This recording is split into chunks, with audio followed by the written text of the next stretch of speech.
Edhe nga Lezhë, ku vjoj takimet e tij në kuadër të 35 vjetorit të themelimit të Partisë Socialiste, kryeministri Edi Rama evidentoi se gjatë historisë së tyre socialistët nuk kanë tradhtuar asnjëherë interesin kombëtar. 35 vjet janë pak për historinë, por janë shumë për të parë dhe për të kuptuar jo vetëm peshën, por edhe impaktin e jashtëzakonshëm që ka pasur Partia Socialiste në jetën e vendit dhe mbi të gjitha për të kuptuar vlerën e shtuar që Partia Socialiste ka sjell duke u qasur në një mënyrë pa diskutueshme të drejtë interesit ton kombëtar. Vetëm Partia Socialiste qysh në krye të herës nuk ka lëvizur asnjëherë asnjë milimetër nga vija e drejtë e mbrojtjes së interesit kombëtar.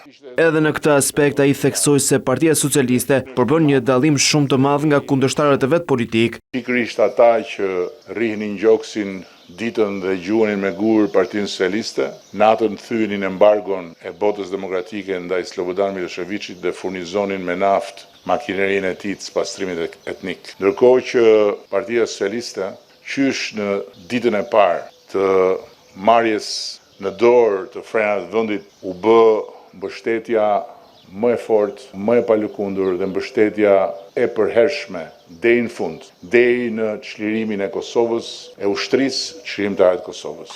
Kundërshtarin politik e akuzoi se ashtu si para 2 dekadash, edhe sot po punon kundër interesit kombëtar. Partia Socialiste gjendet përballë një fronti kundërshtarësh që nuk lën gjë pa thënë ndaj përfaqësuesve të saj.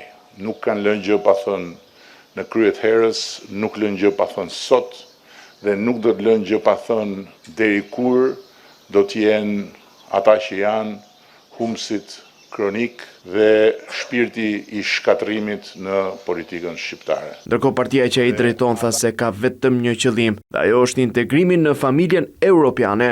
Partia Socialiste i ka pasur gjithmonë përballë, sot në fakt i kemi mbrapa, edhe ne përpara kemi vetëm objektivin historik, majën ku do të vendosim flamurin e Gjergj Kastriotit edhe të Ismail Qemalit në oborin e shtëpisë europiane.